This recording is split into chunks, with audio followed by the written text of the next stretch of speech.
राधे राधे, जय श्री राम। मैं हूं आपकी अपनी रेणु तिवारी और रेणु तिवारी ऑफिशियल में स्वागत करती हूं। और मैं लेके आ गई हूं गांव की बहुत ही धमाकेदार सुंदर सी होली का गीत। तो जैसे कि सोहर गाने के बाद में सोहर का उठान गीत लास्ट में गाया जाता है, वैसे ये उतरन गीत है। होली गाने के बाद में उतरन गीत गाया जाता है। तो आप लोग सुने और कमेंट बॉक्स में ज़रूर बताएं कि कैसा लगा हमारा होली का गीत आपको।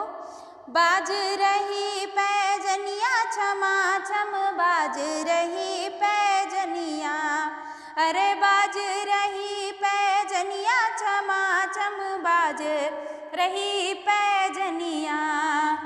के तो गढ़ावा है पाँव पैजनिया, के तो गढ़ावा कमर कर धनिया, के तो गढ़ावा है मोहर के माला, अरे के हो नाक नथुनिया छमा छम, बाज रही पैजनिया, बाज रही पैजनिया छमा छम, बाज रही पैजनिया, बाज रही पैजनिया छमा छम, बाज रही पैजनिया।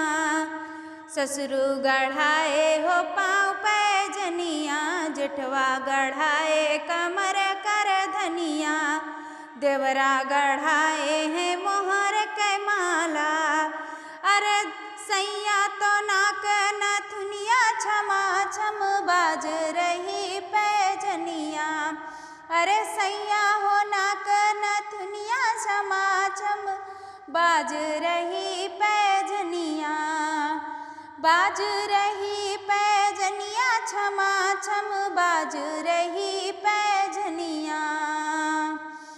कैसे कर टूटा है पाँव पैजनिया, कैसे कर टूटी है पाँव पैजनिया, कैसे कर टूटी कमर कर धनिया, कैसे कर टूटी कमर कर धनिया, कैसे कर टूटा है मोहर माला, कैसे कर टूटा है मोहर माला, अरे कैसे करना नथुनिया छमा छम, बाज रही पैजनिया, अरे कैसे करना नथुनिया छमा छम, बाज रही पैजनिया, बाज रही पैजनिया छमा छम, बाज रही पैजनिया।